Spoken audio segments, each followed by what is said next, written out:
Hello guys, sa araw na to tayo ay magbo-boneless ng bangus. Sa mga hindi pa po nakapag-subscribe sa ating YouTube channel, paklik na lang po ng subscribe at notification bell para lagi po kayong updated sa ating mga ina-upload.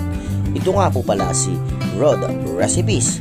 Tara, mag-boneless tayo ng bangus.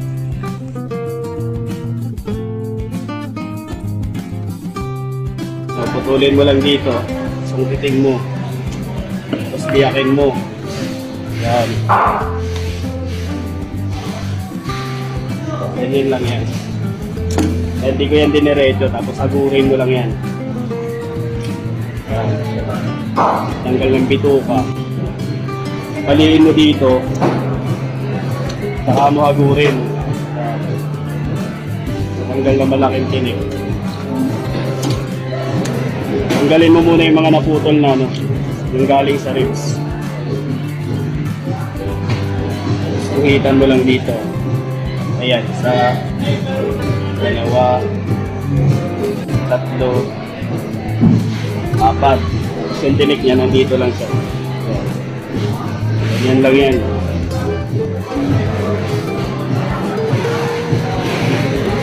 Ganyan lang. Tapos dito, pag bago ka pa lang, ganito ka mag-ikot. Yan.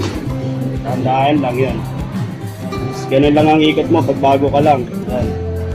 Tuloy-tuloy lang yan hanggang buntot. Ganyan. Kapain mo lang siya. Kapain mo kung may naiwan. Yan. Yung mga naiwan, bunutin mo ulit. Sa dulo, sagad mo siya. Yan, sagad yan para walang matirang tinik. Dito sa pinakagitna niya, konti lang yan, dito lang yan. Yan.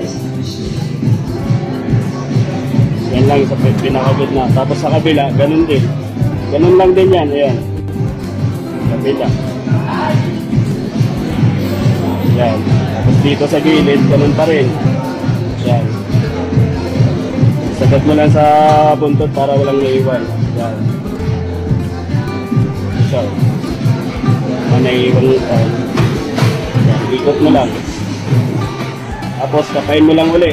Para yung mga naputol, makuha mo ulit siya. Ayan, naiwan. Sa gitna, ganun ulit. Ayan. Ayan, napakadali lang yan mga bossing. Okay.